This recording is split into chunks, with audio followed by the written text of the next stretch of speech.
for problems that are nation, institution, organization, and community-based. God always responds to their prayers, through sending a human being who happens to be the answer to those problems. Therefore, every human being who is born on earth is an answered prayer to the problems of humanity, respective of which area of service in which he was called to serve, and respective of the community that yearns for the answers that he has been embodied with. So every human being who is born on earth comes with a piece of eternity that is within their inside, that must translate heavenly solutions to the world of people that yearns for them, that yearns and prays for them.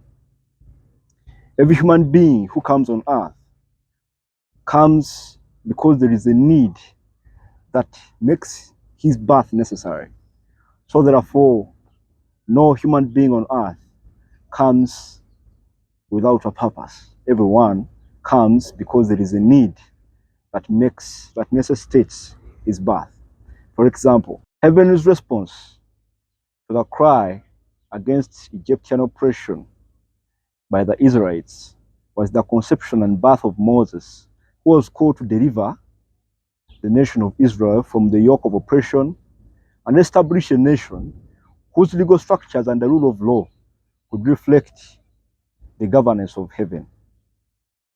Heaven's response to the plight of national insecurity and social justice in Israel was the birth of Nehemiah, who was called to rebuild the walls of Jerusalem and establish social justice among Israel.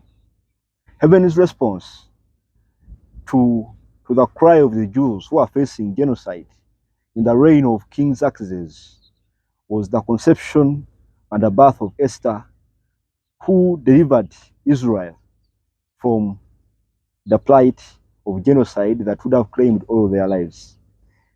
Heaven's response to the cry of good governance and accountable leadership at the temple of Shiloh was the birth of Samuel, who was called to uproot the corruption and immorality of Eli's sons and establish a new culture that redefined the impact of the office of priesthood and prophecy in Israel.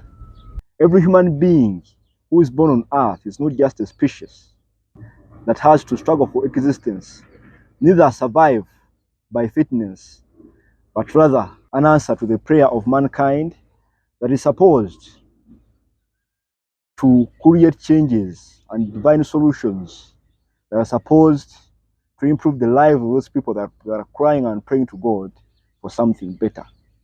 So every human being who comes on earth, me and you, are not just here maybe as an accident. We are all here because there is a purpose that made our birth and existence necessary. So therefore, we're not here just to occupy the world and the earth. We are here to fulfill a certain role and a certain purpose. We are here because humanity must experience something better than what it is experiencing. So before your coming, God made sure that there is something that would make your existence necessary. You did not come for nothing. You came because there is a purpose that was supposed to fulfill for the betterment of humanity. God made sure that you are programmed and equipped with all tools and gifts that you would use to execute the role that He wanted you to fulfill for the improvement of the lives of His people. All human problems that haven't been met are a result of a certain individual that has not yet discovered the problem that they were born to solve. The question and my concern is whether you will be able to discover the problem that you were born to solve, or you shall rise to the esteem of believing in the fact that you are necessary and valuable to this generation, to a certain community of people, in a certain area of service, in a certain institution whatsoever that yearns for something better than what they are experiencing.